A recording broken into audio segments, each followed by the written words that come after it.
Bab 277, Rahasia Tersembunyi Jauh di Dalam Hati. Brad dikurung di kamar oleh Jordan, jadi dia terus menepuk pintu dan berteriak keras. Segera, Pablo, yang bertugas mengawasi Brad, berjalan mendekat. Dia berteriak, "Brad Howard, apa yang kamu teriakkan? Anda sebaiknya berperilaku sendiri dan bersiap-siap untuk pergi ke Mars." Brad berteriak, "Persetan, aku tidak akan pergi ke Mars. Suruh Jordan datang." Mengetahui bahwa Brad takut, dia meminta Jordan untuk datang. Jordan datang ke kamar Brad, dan ketika dia melihat betapa ngerinya Brad, dia bertanya, "Sudahkah Anda memikirkannya dengan jelas? Apakah Anda ingin pergi ke Mars atau memberi saya penjelasan yang jujur atas tindakan Anda?" Brad tidak pernah menyerah pada siapapun dalam hidupnya. Bahkan ketika dia dipukuli dengan parah, dia tidak akan pernah menyerah dan mengakui kekalahan. Namun, dia takut kali ini. Dia benar-benar takut. Brad berkata, "Jangan kirim saya ke Mars. Aku akan memberitahumu semuanya." 2 menit kemudian, Jordan meminta para astronot, Pablo, dan yang lainnya untuk keluar, hanya menyisakan Jordan dan Brad di dalam ruangan. "Katakan padaku, kenapa kamu tidur dengan Hailey? Kamu keparat." Jordan menatap Brad dengan marah. Jika dia tidak ingin tahu jawabannya, dia akan melumpuhkan Brad. Namun, Brad masih keras kepala, dan dia berkata, "Kamu bajingan. Yordania, jika kamu tidak melakukan hal yang mengerikan pada saudara perempuanku, mengapa aku tidur dengan istrimu?" Tanda tanya petik 2. Jordan langsung tercengang. "Siapa adikmu? Hal mengerikan apa yang telah kulakukan?" Jordan telah diajarkan oleh kakeknya untuk menjadi orang yang baik hati. Dia yakin bahwa hal-hal yang telah dia lakukan adalah sah dan benar selama bertahun-tahun. Dia tidak pernah menyakiti siapapun, kecuali. Brad berpunuk dengan dingin dan membentak, "Jordan Stelle, tidakkah kamu menyadari apa yang telah kamu lakukan? Jangan bilang kamu orang baik. Aku tahu dengan sangat jelas semua hal mesum yang telah kamu lakukan." Napas Jordan menjadi cepat karena dia tidak ingin mengingat kejadian itu. Setelah sekian lama, Jordan bertanya, "Siapa nama adikmu?" Brad menjawab, "Lauren Howard." Jordan terus bertanya, "Apakah dia pernah ke medan perang Suriah?" Petik 2. Brad memberikan jawaban afirmatif. "Ya." Dalam sekejap, Jordan menundukkan kepalanya, menjadi sangat emosional. Kenangan yang telah lama dia sembunyikan di lubuk hatinya dan tidak ingin mengingatnya untuk waktu yang lama muncul kembali di benaknya. 4 tahun lalu, medan perang Suriah. Suara tembakan senjata asteris. Dong dong dong dong. Jordan sedang beristirahat dengan rekan satu timnya di pangkalan selama pelatihan medan perangnya, tetapi suara tembakan tiba-tiba memenuhi udara. Musuh tiba-tiba menyerbu base camp mereka, dan ada suara tembakan terus-menerus. Jordan dan rekan-rekannya mundur sambil membalas. Pada akhirnya, musuh terlalu agresif, dan mereka bahkan sudah siap. Akibatnya, kawan-kawan yang telah mundur dengan Jordan semuanya terbunuh. Jordan juga dikelilingi oleh 3 pria yang mengenakan balaklava dan mengarahkan AK-47 ke Jordan. Yordania dalam bahaya. Pada saat ini, Jordan mengeluarkan liontin batu giok dengan tulisan, "Stelle," di atasnya, meletakkan senjatanya, dan mengangkat tangannya sebagai tanda menyerah. Dia berteriak dalam bahasa Arab, "Jangan tembak! Jangan tembak!" Takut mereka tidak akan mengerti, Jordan berbicara bahasa Arab, Inggris, Prancis, dan bahasa lain untuk meminta mereka tidak menembak untuk membunuhnya. Pada akhirnya, dia berkata dalam bahasa Arab, "Saya seorang Stelle. Charleston, tentu saja, tidak akan membiarkan cucunya mati begitu saja dalam pertempuran karena dia telah mengirimnya ke tempat yang berbahaya untuk pelatihan." Dia menyapa bos dari setiap sisi perang dan memberi mereka semua banyak manfaat. Dia bahkan menyuruh Jordan untuk mengeluarkan liontinnya untuk mengungkapkan identitasnya jika dia menghadapi bahaya. Jordan menyerahkan liontin batu giok itu kepada prajurit yang menutupi kepalanya dan berkata, "Serahkan ini kepada bosmu, dan kamu akan diberi hadiah yang mahal." Petik 2. Segera, para prajurit menyerahkan liontin itu kepada atasan mereka. Namun, setelah atasan mendapatkan liontin tersebut, mereka tidak langsung melepaskan Jordan. Sebaliknya, mereka mengurungnya di sebuah ruangan gelap kecil. Tentu saja, Jordan tidak mengerti apa yang sedang terjadi. Dia berteriak tanpa henti, "Mengapa kamu mengunciku?" Petik 2. Orang di luar pintu memberitahunya, "Seseorang akan memberimu hadiah, dan kamu boleh pergi setelah mencicipinya. Segera, seorang wanita dilemparkan ke kamar gelap. Jordan tidak tahu seperti apa rupa wanita itu karena tidak ada cahaya di ruangan itu, jadi dia hanya bisa mengenali bahwa dia relatif muda dari tangisannya. Jordan tidak mengerti mengapa mereka melakukan ini padanya, jadi dia terus berteriak, "Biarkan aku keluar. Kenapa kamu mempermainkanku?" Petik 2. Orang di luar pintu tersenyum dan berkata, "Jika Anda tidak menerima hadiah ini, Anda berdua tidak akan pernah keluar." Petik 2. Jordan terkunci di kamar gelap selama 6 jam, dan tidak peduli berapa banyak dia berteriak, orang di luar menolak untuk membuka pintu untuk membiarkannya keluar. Dia mencoba berbicara dengan wanita di kamar gelap dalam bahasa Arab dan Prancis, tetapi dia tidak menanggapi atau mengatakan apapun. Yang dia lakukan hanyalah menangis. Pada akhirnya, Jordan hanya ingat bahwa dia haus dan kering, sementara wanita itu sepertinya menangis sampai kelelahan. Saat itu, Jordan mengira wanita itu mungkin adalah wanita penghibur yang telah ditiduri oleh banyak tentara. Oleh karena itu, dia melakukan apa yang mereka minta. Namun, setelah itu, Jordan menemukan bahwa wanita itu masih perawan. Apalagi, ketika wanita itu dibawa pergi, Jordan melihat punggungnya dengan jelas. Dia tahu bahwa dia adalah wanita Asia yang elegan dengan sosok yang luar biasa. Setelah mengetahui hal ini, Jordan selalu merasa bersalah padanya. Namun, dia masih tidak tahu yang sebenarnya dan mengapa dia akan bertemu dengan wanita cantik dan suci di sana. Apakah kamu ingat sekarang, bajingan? Brad memelototi Jordan. Hanya pada saat inilah Jordan mengerti mengapa Brad membencinya. Ternyata wanita yang dikurung di kamar hitam kecil bersama Jordan di medan perang adalah adik Brad, Lauren Howard. Kenapa dia pergi ke medan perang? Tanya Jordan. Brad berpunuk dengan marah dan menyalak, sebaiknya kau sendiri yang menanyakan pertanyaan itu padanya. Petik 2. Jordan memikirkannya dan setuju dengan anggukan. Oke, aku harus minta maaf padanya. Di mana dia sekarang? Aku akan pergi mencarinya. Meskipun dia telah melakukan sesuatu yang salah, dia harus cukup berani untuk menghadapi kesalahannya karena dia laki-laki. Selain itu, Jordan juga tidak punya pilihan selain melakukan apa yang diperintahkan saat itu. Jika tidak, keduanya akan mati kelaparan di ruangan gelap yang kecil. Brad berkata, DC. Jordan tahu bahwa DC adalah tempat Howard bermarkas, jadi dia setuju, baiklah, aku akan pergi ke DC bersamamu. Beberapa dari mereka segera mengemasi barang-barang mereka dan bersiap untuk pergi. Ketika Mus melihat Jordan dan yang lainnya pergi, dia mati-matian berusaha membuat mereka tetap tinggal. Howard, apakah kamu tidak pergi ke Mars lagi? Jika Anda tidak menyukai Mars, kami juga memiliki tujuan lain yang dapat Anda pilih. Brad sangat ketakutan sehingga dia segera melarikan diri. Mus, saya tidak ingin pergi kemanapun di luar angkasa. Saya hanya ingin tinggal di bumi. Mus meraih tangan Brad dan berkata, beri saya nomor kontak Anda sehingga saya bisa pergi dan menjemput Anda jika Anda berubah pikiran lagi suatu hari nanti. Petik 2. Brad mengabaikan Mus. Tidak akan ada hari seperti itu. Bab 278, berangkat ke keluarga Howard. Jordan dan yang lainnya tidak tinggal lama di Texas. Setelah mengetahui kebenarannya, Jordan langsung berencana pergi ke DC melalui jet pribadi. Jordan juga menelepon Victoria untuk melaporkan situasinya kepadanya. Victoria, Yordania. Suara Victoria sangat lembut, dan dia terdengar seperti baru bangun tidur.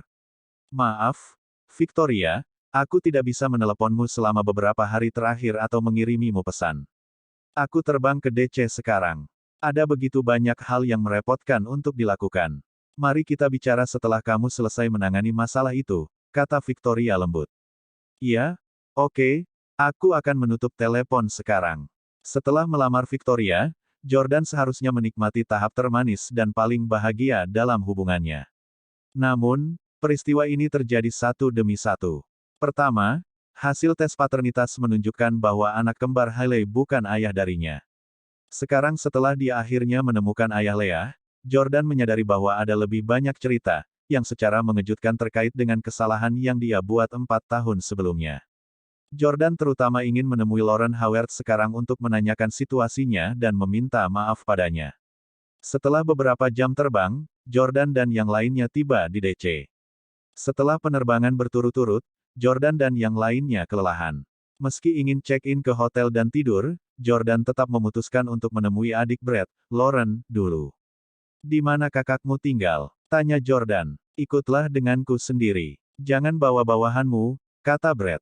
Brett tidak meminta siapapun untuk menjemputnya.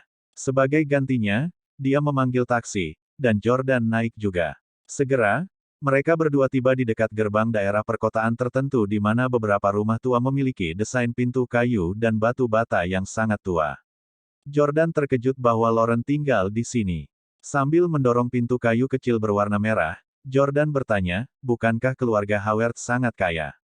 Kenapa kakakmu tinggal di sini?" Tentu saja, Jordan tahu bahwa harga properti di DC tinggi, dan rumah di sini juga tidak murah. Harga rata-rata harus di atas Rp600.000 untuk sebuah rumah.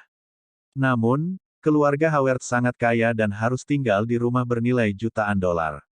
Rumah tua sepertinya tidak cocok dengan suasana keluarga mereka. Mendengar ini, Brett memelototi Jordan dengan kesal dan menyalak, "Ini semua salahmu. Adikku berselisih dengan keluargaku, dan dia sekarang tinggal di rumah ini sendirian." Petik 2. Jordan bingung karena dia pikir dia hanya memiliki sesuatu yang mirip dengan one night stand dengan Lauren, yang bukan masalah besar bagi wanita berpikiran terbuka atau liberal dalam masyarakat modern. Apakah Lauren Howard mengalami depresi setelah kejadian itu? Mengapa dia berselisih dengan keluarganya? Jordan tahu bahwa Brett tidak ingin menyebutkan masalah ini, jadi dia memutuskan untuk bertanya kepada Lauren tentang hal itu. "Aku ingin tahu seperti apa Lauren. Apakah dia cantik?" Sesampainya di rumah, Jordan menjadi sedikit penasaran dengan penampilannya. Pertama-tama, dia memperhitungkan bahwa Lauren harus berusia 20-an juga, karena Brett baru berusia awal 20-an. Kedua, Jordan menebak bahwa Lauren seharusnya cukup cantik. Alasannya karena Brett sendiri sangat tampan dan hampir dianggap cantik. Ketika Jordan melihat Brett untuk pertama kalinya, dia merasa bahwa dia sangat cantik. Dia tidak berharap Brett memiliki saudara perempuan juga, dan dia berpikir bahwa itu memang tidak membiarkan gen superior keluarganya terbuang sia-sia. Apakah Lauren saudara kandungmu dari ayah dan ibu yang sama?" Jordan bertanya pada Brett saat dia mengikuti di belakangnya. Dia tahu bahwa keluarga besar seperti Steles dan Howard cenderung memiliki banyak anak, tetapi anak-anak ini biasanya saudara tiri. Brett berkata, "Ya, kami memiliki orang tua yang sama, dan kami juga memiliki 2 saudara tiri dari ibu lain." Oke, Jordan lega mengetahui bahwa Brett dan Lauren berasal dari ibu yang sama karena Lauren mungkin cukup cantik. Tentu saja, Jordan tidak memiliki desain apapun pada Lauren karena dia sangat mencintai Victoria sekarang. Namun, dia menyukai wanita cantik dan lebih suka tidur dengan yang tampan.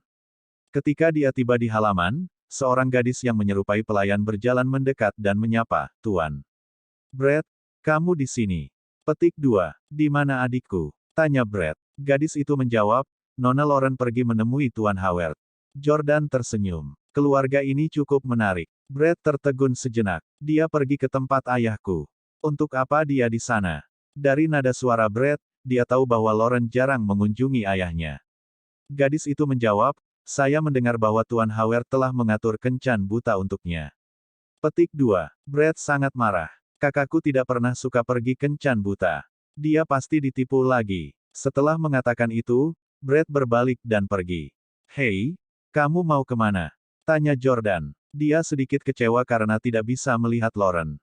Brett menoleh untuk melihat Jordan. "Ke tempat ayahku. Jika kamu ingin melihat saudara perempuanku, kamu bisa ikut denganku." Petik 2. Namun, Jordan tidak langsung setuju dan malah sedikit ragu. Ayah Brett, yang juga merupakan pewaris generasi kedua keluarga Howard, sekarang berada di masa jayanya dan merupakan kekuatan inti keluarga. Tidak mudah untuk menikah dengan keluarga Howard. Terlebih lagi, Jordan telah melakukan sesuatu yang salah pada keluarga Howard. "Apa yang salah? Apakah kamu takut? Apakah Anda takut kami akan menggantung Anda dan memukuli Anda hingga menjadi bubur?" Brett tertawa ketika melihat Jordan tidak berani mengikutinya.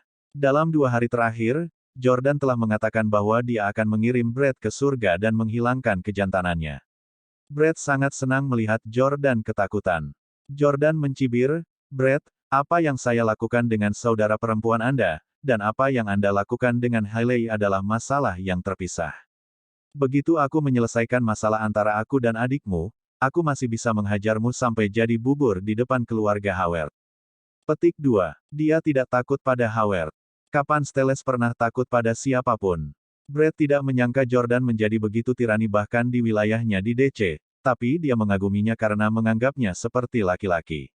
Aku hanya takut masalah antara kamu dan saudara perempuanku tidak akan diselesaikan dengan mudah. Brad berhenti berbicara dan malah menelepon untuk memanggil Audi. Audi A8 yang agak biasa.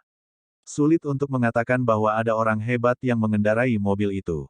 Ada kekuatan tersembunyi dan paus di mana-mana di DC. Brad secara pribadi mengantar Jordan ke area villa bernama One Mansion. Lokasi sangat superior dan villa dirancang dengan gaya taman kerajaan, dikelilingi oleh perbukitan hijau dan sungai. Harga villa itu tak terhitung. Mobil berhenti di pintu masuk sebuah villa klasik dan mewah. Jordan, jika Anda tidak berani masuk, belum terlambat untuk berubah pikiran, kata Brad. Jordan membuka pintu mobil dan keluar. Tidak ada tempat di dunia ini yang tidak berani saya datangi. Petik 2. Bab 279, Clarice Howard. Meskipun Jordan masih muda, dia telah berlatih di berbagai tempat di seluruh dunia selama bertahun-tahun dan telah melalui banyak hal. Meskipun keluarga Howard adalah keluarga kaya di DC, status Jordan saat ini juga tidak miskin. Dia adalah CEOJ Corporation dan dipuji sebagai orang terkaya di negara ini. Jordan menutup pintu mobil dan berkata kepada Brad, "Saya orang terkaya di AS.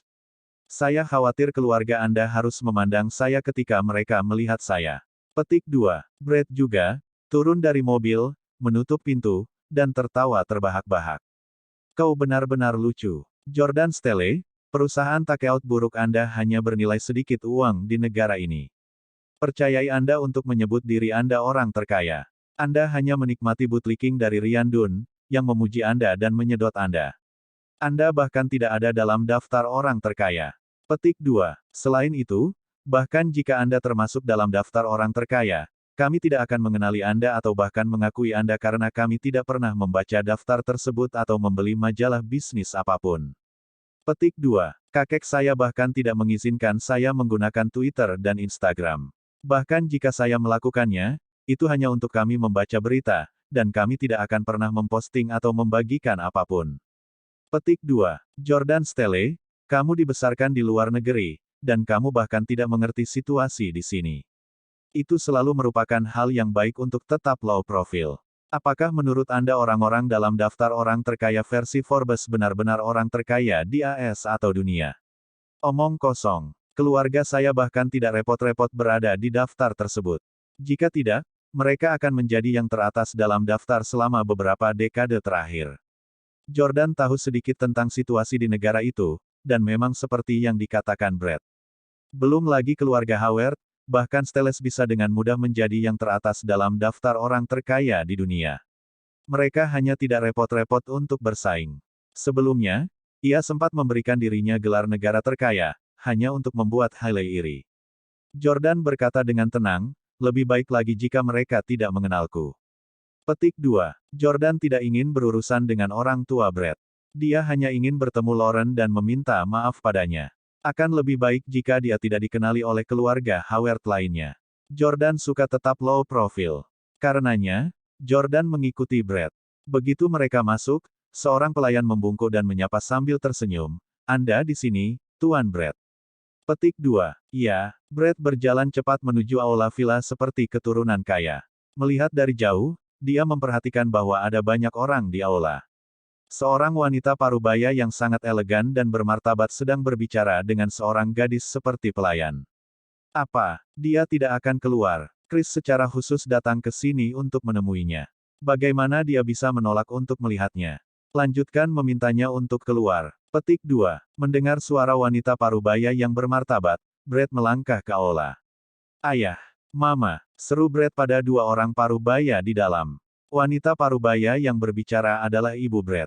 Di sisi lain, ayah Brad adalah pria parubaya gemuk yang duduk di tengah. Selain mereka berdua, ada juga seorang pria dan seorang wanita. Pria yang duduk di kursi tamu berusia sekitar 30 tahun, dan dia tinggi dan berotot. Dia memiliki ekspresi yang agak mengancam dan tegas di wajahnya yang tampak rata-rata, yang akan membuat orang bergidik. Postur duduknya sangat rumit, dan itu sebenarnya adalah postur duduk militer standar. Selain itu, dia menjaga wajah tetap lurus dan tidak tersenyum sama sekali. Jordan tidak tertarik pada pria ini. Sebaliknya, orang yang menarik perhatiannya adalah wanita itu. Wanita itu kira-kira seumuran dengan Jordan, dan dia duduk bersila di kursi. Dia mengenakan pakaian mahal, dan dia memancarkan aura seorang wanita bangsawan. Apakah dia saudara perempuan Brett, Lauren? Jordan sedikit gelisah karena dia sangat ingin tahu apakah wanita ini adalah wanita yang sama yang dia jadikan one night stand di dalam kamar gelap malam itu. Namun, jika ya, Jordan akan sedikit kecewa. Dia memiliki temperamen pewaris kaya, dan dia agak tampan. Namun, dia masih jauh dari harapan Jordan. Bagaimanapun, Brett sangat tampan, jadi Jordan berpikir bahwa saudara perempuannya pasti juga cantik. Dia tidak menyangka bahwa dia akan kurang cantik dari Brett. Mungkinkah gen orang tua mereka yang luar biasa semuanya diwarisi oleh Brett dan bukan saudara perempuannya? Petik 1. Brett menyapa orang tuanya, dan ketika dia melihat pria parubaya yang duduk dalam postur militer, dia berkata, "Mengapa kamu di sini lagi?" Ibu Brett buru-buru berkata, "Bagaimana kamu bisa begitu kasar kepada putra Jenderal Hank? Dia beberapa tahun lebih tua darimu. Kamu harus sopan padanya." Di sisi lain, Brett memiliki ekspresi jijik di wajahnya. Pada saat ini, ayah Brett menatap Jordan seperti sejak dia masuk. Dia bertanya, "Brett, siapa ini?" Brett berkata dengan santai, "Oh, sopir baru yang baru saja saya pekerjakan."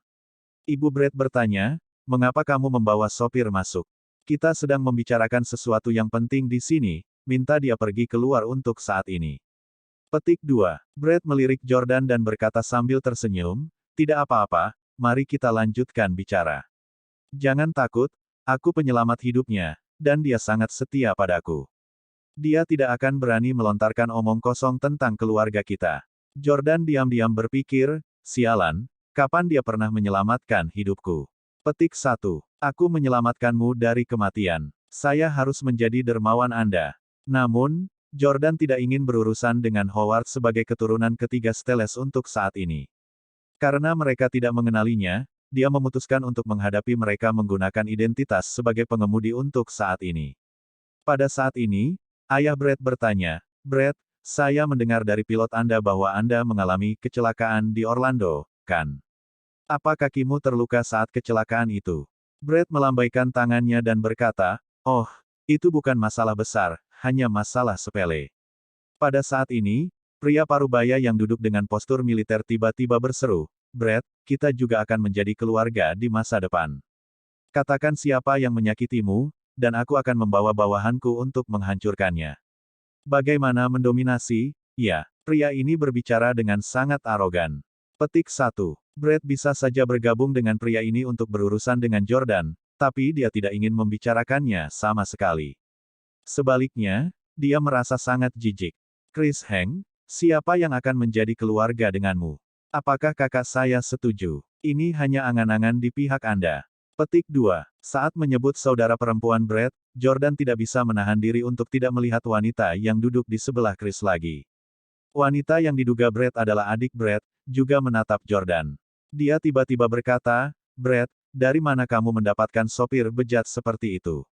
Apakah Anda belum pernah melihat seorang wanita sebelumnya?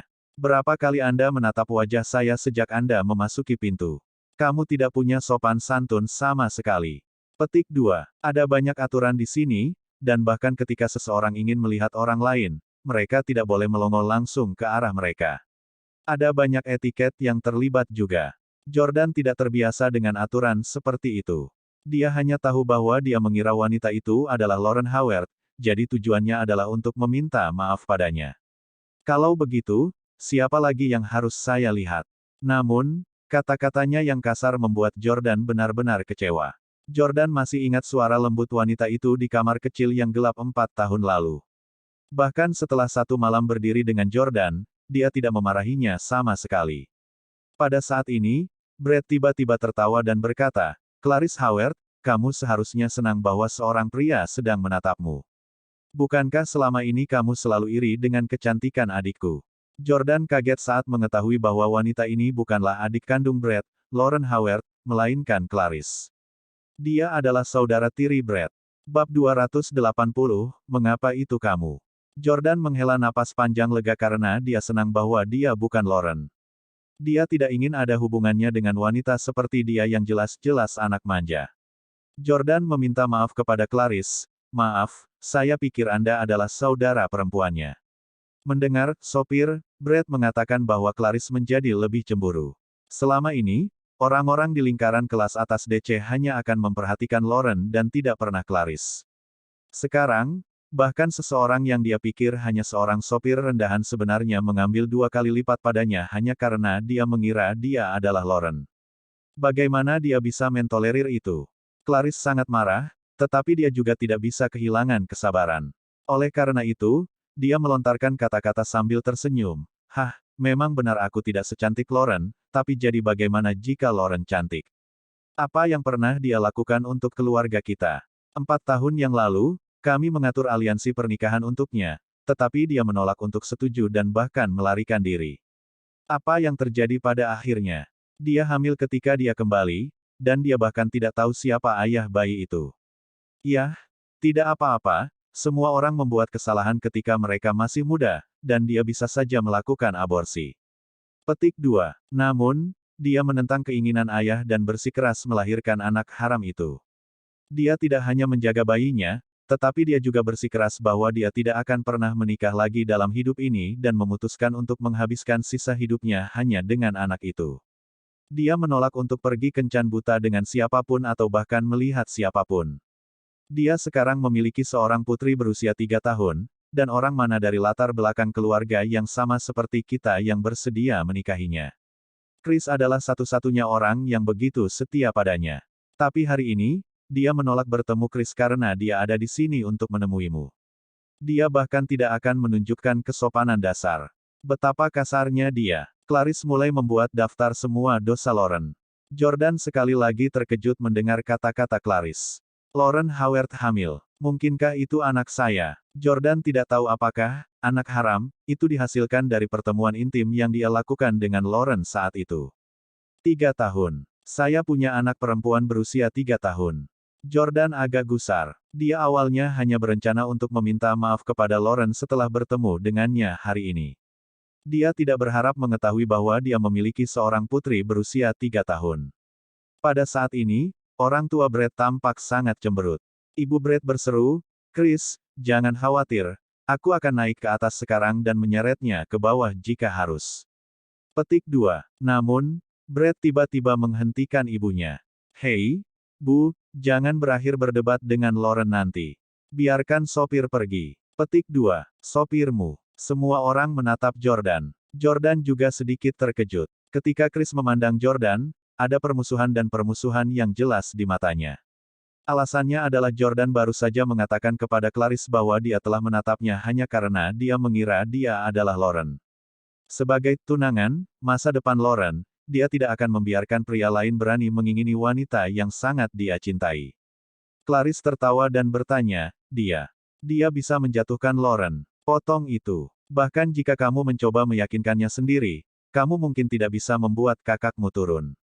Petik 2. Brett tertawa dan berkata, itulah sebabnya saya mengatakan bahwa saya akan meminta sopir saya untuk membawanya ke bawah dengan paksa jika dia menolak. Ibu juga tidak bisa menariknya ke bawah. Petik 2. Semua keluarga Howard mengetahui temperamen Lauren dengan baik dan sadar bahwa mereka tidak akan bisa membujuk Lauren untuk turun tidak peduli apa yang mereka katakan. Pada akhirnya, mereka masih harus menggunakan cara yang kuat untuk menyeretnya ke bawah. Oleh karena itu, Ibu Brett tidak keberatan lagi dan malah berkata, oke, biarkan anak muda ini pergi. Petik 2. Lauren Howard, akhirnya aku akan bertemu denganmu. Jordan agak senang karena dia sudah lama ingin melihat Lauren secara langsung. Dalam perjalanan kembali ke DC dari Texas, Jordan ingin melihat foto-foto Lauren, tetapi sayangnya, Brett menolak untuk menunjukkannya padanya. Sekarang, dia secara pribadi akan melihat Lauren dan gadis berusia 3 tahun yang mungkin adalah putrinya. Namun, tepat ketika Jordan akan mulai bergerak, Chris, yang duduk dalam posisi militer, tiba-tiba bangkit dan memblokir Jordan. Tinggi Chris hampir 1,9 meter, dan ada bekas luka di wajahnya juga. Dari sorot matanya, Jordan bisa tahu bahwa dia bukan orang yang baik hati.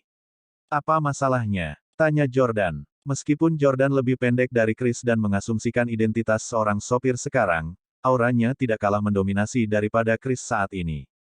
Chris berkata dengan dingin, jika Nona Lauren menolak untuk turun sendiri, Anda tidak boleh menyeretnya ke bawah dengan paksa, apalagi menggendongnya. Jika kamu berani menyentuhnya, aku akan memastikan kamu tidak akan bisa memegang kemudi lagi di masa depan. Clarice, yang duduk di samping, tertawa dan berkata, "Hei, Chris, bukankah kamu mempersulit sopir Brad?" Petik 2. Dia pasti tidak bisa membujuk Lauren. Karena dia tidak bisa menyeretnya, bagaimana mungkin dia bisa meyakinkannya untuk turun? Chris berkata dengan dingin, itu urusannya. Jika dia bahkan tidak bisa menyelesaikannya, dia tidak pantas menjadi sopir. Jordan tahu bahwa Chris mencoba menggunakan masalah ini untuk memecat Jordan sebagai sopir. Alasannya karena dia tahu bahwa Jordan tertarik pada Lauren, jadi Chris tidak bisa menahannya di sekitar keluarga Howard. Tentu, Jordan menatap Chris lama sekali sebelum setuju. Ada juga aura pembunuh di tatapannya. Namun, dia tidak memulai konflik dengan Chris. Setelah menjadi menantu Camdens yang tinggal selama 3 tahun, dia telah lama menderita banyak penghinaan, hinaan, dan ejekan, yang telah lama melatih kesabarannya. Dia sekarang bisa menahan diri dari kehilangan kesabaran. Sekarang, dia tidak perlu berdebat dengan Chris karena tujuannya adalah untuk melihat Lauren dan putrinya. Jordan perlahan menaiki tangga sementara Brad tersenyum dan mengingatkan, dia ada di kamar pertama di sebelah kiri lantai 2. Melihat punggung Jordan, hati Brad dipenuhi dengan emosi, dan dia berseru, "Lauren, aku tahu kamu akan marah, tapi aku sudah membawanya ke sini." Petik 2. Jordan perlahan berjalan ke lantai 2, di mana gaya villa di sini sangat berbeda dengan gaya villanya sendiri di Orlando dan New York City. Villa tidak memiliki dekorasi mewah, tetapi sangat indah dan memiliki warisan yang kuat. Sesampainya di lantai 2, dia melihat pintu di paling kiri tertutup. Oleh karena itu, Jordan mengetuk pintu kayu merah. "Nona Lauren, apakah Anda di dalam?" Petik 2. Sebuah suara lembut segera datang dari dalam, "Beritahu ibuku bahwa aku tidak akan melihatnya." Ketika Jordan mendengar suara lembut dan lemah itu, dia tiba-tiba mengalami deja vu karena dia merasa seperti pernah mendengarnya sebelumnya di suatu tempat. Mungkinkah kita pernah bertemu sebelumnya? Namun, setelah dipikir-pikir, dia menyadari, tentu saja, kita pernah bertemu sebelumnya, dan aku pernah mendengar suaranya beberapa kali sebelum malam itu. Jordan berhenti membiarkan imajinasinya menjadi liar dan malah membuka pintu kayu merah untuk masuk. Begitu dia membuka pintu, dia melihat pemandangan yang familiar. Seorang wanita cantik yang rambut panjangnya tersampir di bahunya dan yang secantik Hailey sekarang menggoda seorang gadis berusia 3 tahun. Mereka berdua menyeringai cerah seperti bidadari dan peri cantik. Itu kamu, itu kamu. Jordan dan Lauren bersorak serempak saat mereka saling memandang, benar-benar tercengang. Bab 200